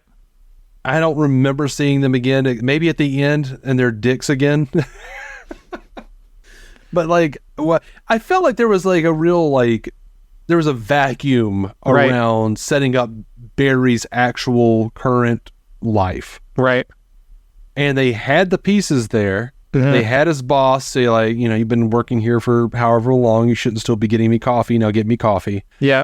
You know, you had all these little things that gave us the rough sketch, but it didn't feel like Barry had any kind of life to be concerned with giving up. And maybe that was the point, that he's Giving up in what sense? Giving up in what sense? Like, you know, you think, you know, you've got friends, you've got your current friendships and your relationships and whatnot. He's just got a date with Iris, but in his present, initially, Patty and Albert are not actually his friends. They're jerks to him. Right. He just met up with Iris again, even though she remembered him from college and maybe seeing him from ZSJL. Right. So maybe that was kind of the point. It was like Barry has put so much of his life into exonerating his dad. He has never really made friends or had a life, so he didn't really consider that there was anything to preserve. So going back in time had to have been an okay idea. You know what I mean? Like, right. Okay. So I mean, maybe that was just, you know, by design. Right. I'm just trying to figure out, like. Oh, so okay. So you're saying there wasn't much to sacrifice, like in juxtaposition with saving his mom, there wasn't anything really to bump up against the value of saving his mom. Like, he's not really giving up that much, right, by going back. Okay. I get what you're saying. His dad's in jail, and all he does is try to figure out how to get his dad out of jail, help Bruce. Like, yeah, you know. So, and who would think that by going back in time, you would change things in the past and create a new universe where no one was the same at all? Yeah, you know, like, you can't. I mean, I guess Bruce could. Keaton's Bruce could figure it out and be like, oh no, it reverberates from into the past as well. But, you know, from just almost a layman's perspective, you would think, okay, I go back in time, move the tomatoes, all is well. Mm-hmm. Right. No, I get what you're saying for sure. Like the balance sheet in terms of Barry's life was, there just wasn't a lot to sacrifice. Like, it was almost just, it was almost like a no-brainer. Like, oh, I get to save my mom? Okay. Well, nothing's really going to, you know, like, I really got nothing to lose kind of deal. I get that. That makes sense to me. But I guess, you know, these are all through lines though, don't you think? From the way that he was set up and in Justice League, both Justice Leagues, like he's just a socially awkward dude, and he keeps to himself, and he doesn't got a lot going on. I definitely felt he was like more lighthearted in ZSJL, though, if I'm being honest, than he was in this one. But yeah, Really? Yeah, a little bit more lighthearted. Yeah, I could see that. Yeah, a touch. But yeah. Now, like, one of the things I like though is that like present day Barry is to present day Bruce as younger Barry is to present day Barry. Yeah. Because Barry's like, I'm going to do this. And Bruce is like, don't do that. That's stupid shit. You don't know what you're doing. He's like, screw you, old man. True. And he goes back and does it. And then the whole movie, he spends basically playing Bruce to his younger self. I thought that was interesting. Yeah. Like I said, there was a lot I really liked and loved about the movie. But then it does bother me that, even after he's seen everything and he learns the lesson, you can't go back and fix things. You have to let go. Which, by the way, I said this in my review over on DC on Screen, on our spoiler review with my actual co-host. I was like, I think the point of the whole movie being, sometimes you just have to learn to let go. I think it was like from every administration, that was the message to the Snyder fans. That's true. That's true. That was the message. Not every solution has. Yeah, not every problem has a solution, and sometimes you have to let go. 100%. So yeah, was this a thesis to Snyder fans? Possibly. The other thing I would say about this movie in relation to the Snyderverse is that it is the definitive note on record that Henry Cavill's Superman is the only one that could have beat Zod. Like, it basically solidifies that. Like, it's basically a testament to the fact that there's no other event, like there was no other way for these events to go that would have ended up with the world being saved other than, like, in the context of DC, like, there's no other way the world would have been saved without Henry Cavill as Superman, Kal-El, Superman to fight Zod, to stop Zod. Like, that's the only way it would have happened. So I thought that was a real sort of, like, if anything, it was almost like a real nice signal to the Snyderverse, but I think they missed it, if I'm being honest. I think a lot of Snyderverse fans have sort of missed that because it is sort of like a tribute. Yeah, exactly. That's another thing that I pointed out to Snyder fans that were shitting on this movie. I was like, they basically conclude that it was like the only way the world would have been saved was Kal-El. So, you guys might want to go check this flick out. That would probably be a smart idea. So the final sort of reveals are very interesting in this movie. But the one that I liked the most was when his tooth fell out again, but it was from the wrong side. Like, because, okay. I don't know if you picked up on that. But, I didn't, actually. Okay, but before we get into that, what do you think about the overall theme of the film, which is like, you can't fix every problem. Like, you've got to let go. There's a finality to this movie.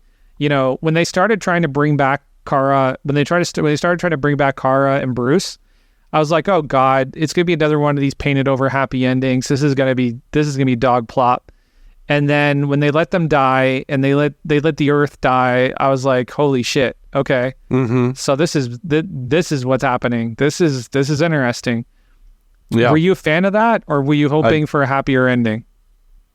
No, I was fine with them dying. Okay.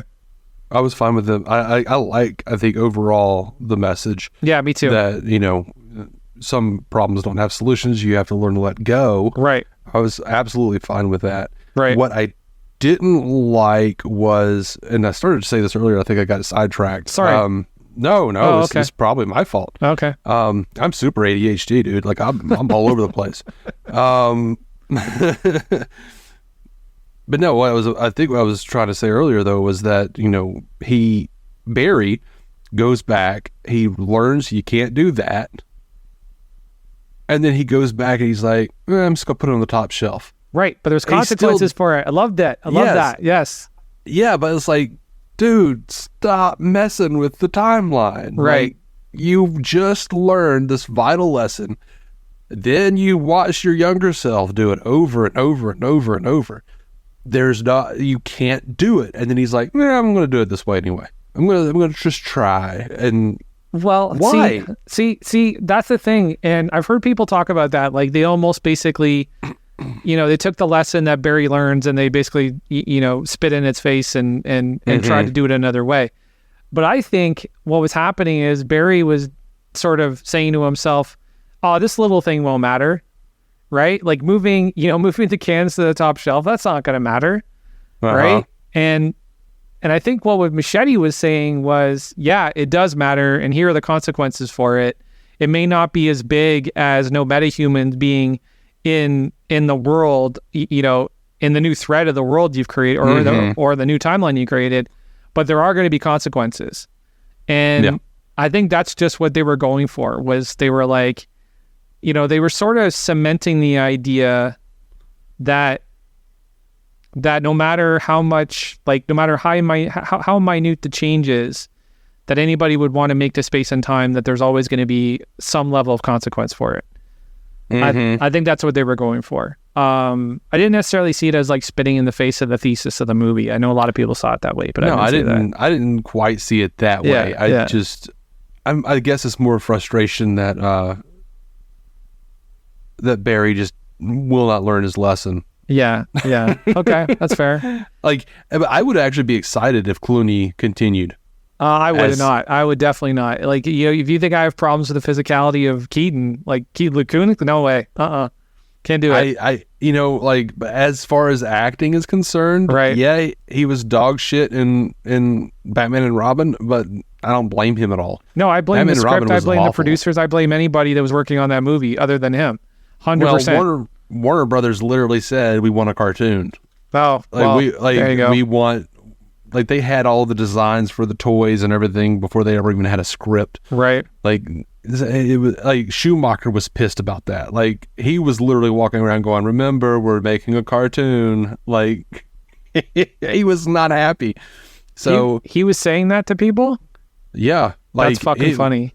The apparently the attitude on that set was, we're under contract. Let's just make this shitty toy commercial and be done with it. Studios, what can you do? That's funny. So, but I was a big fan of ER back in the day. When he was announced as Batman, I was really excited because he had some really, really great character arcs.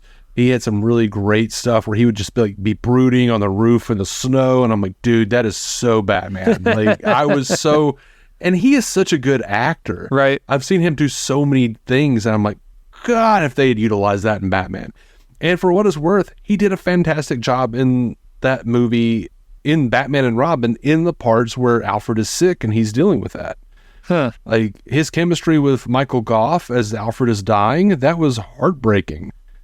He did such a good job with those portions of the movie. That's true. Yeah, he did. He did do a good part there for sure. I cannot. I'm not going to sit around and go Clooney ruined Batman. No. Clooney never got a fair shot at Batman. Yeah, no, that's cool, dude. So what was that thing? So when Clooney showed up, I was not for it. I thought it was weird, but I knew it was weird. Yeah, but I knew why they were doing it, so that's fine. There was a cut of it where it was Keaton getting out of because they were, because there was almost a port, weren't they almost going to take Keaton out of the movie? Wasn't that sort of on the slate at one point? I don't believe so. No, they didn't have a backup for if Keaton said no. Okay, that makes sense. Basically. But no, there is a version of that they shot where the Justice League show up in their civvies to Barry's dad's trial, right? And that includes Henry Cavill. Oh, okay. Henry Cavill was there, and he was there with Kara Zor-El, and Gal Gadot was there. And then Bruce pulls up, and Keaton gets out. Interesting. Yeah. Huh. Okay. There, you can find the shots. There's shots of it, behind the scenes stuff. I'll have to check it out. Did you clock the wrong tooth? Did you clock that? I did not. I did Yeah. not notice it was the wrong tooth. Yeah, I love that part. I was like, again, just attention to detail. Like, I'm a big fan of attention to detail and thoughtfulness. Like, but like, as far as the script goes, like you were saying, I felt that the script was the best part of this movie. If anything, this is a reader's movie. Like, to me, this is a reader's writer's movie to me, because it's just so well done. It's so well thought out, and you can tell that there's so many different people that put their input into this movie. But yeah. Anyways, guys, thank you for joining us for our review and our discussion about The Flash. We hope you enjoyed it. Dave, why don't you tell people where they can find your content and where they can listen to DC On Screen? All right. Well, first of all, thank you for having me. I had fun. Yeah, me too, brother. Yeah, it was a good chat. You can find my show, DC On Screen, at dconscreen.com. We're on Apple. We're on Spotify. We're everywhere the podcatchers, every podcatcher that you need, we're there. We've been talking about the DC Comics multiverse on film and television for 8 years now, since 2015.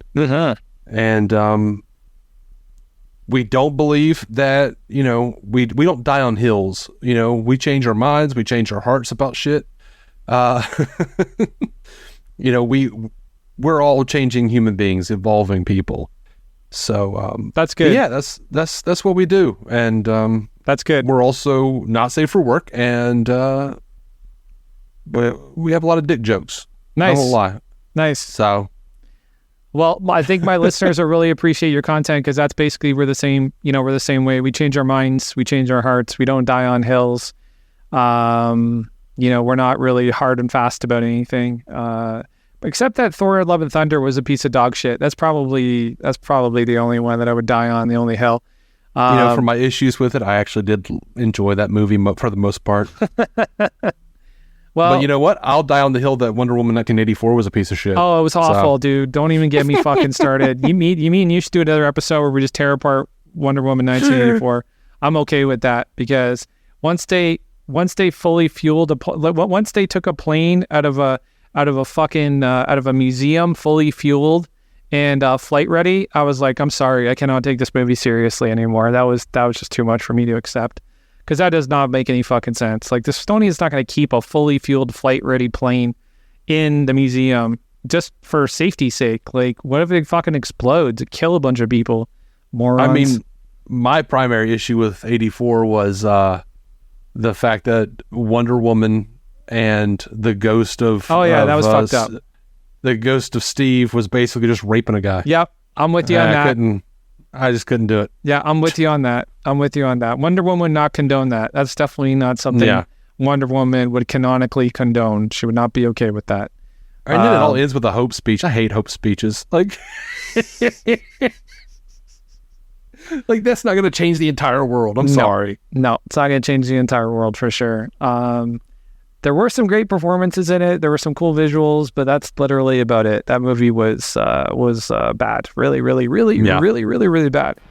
It was bad. Anyways, folks, we will have Dave back for sure. I think Dave's going to be our go-to on any DC stuff, because it sounds like he's got his finger on the pulse of everything going on in DC. And I don't have the time. Or his finger up the ass. There you go. Or his finger up the ass. Because I don't have the time to jump into probably all the Reddits that Dave is on and getting all the information that he's getting, because just don't have the time. It's just not something I can physically do. So, but Dave, again, thank you so much for being here, man. It was a great chat. I'd love to come on your show sometime. Absolutely, man. Yeah, that'd be awesome. And I think our listeners are going to love your stuff just as much as they love ours, because it sounds like we have a lot in common, a similar tone, a similar approach, a similar mindset.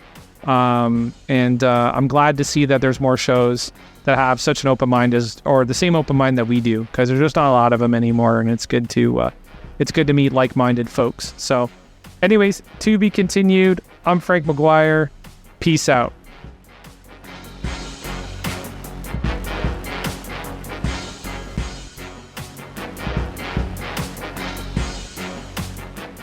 If you enjoyed this episode, be sure to subscribe wherever you get your podcasts. And if you feel so inclined, leave us a review on Apple Podcasts, Podchaser, Stitcher, or Spotify.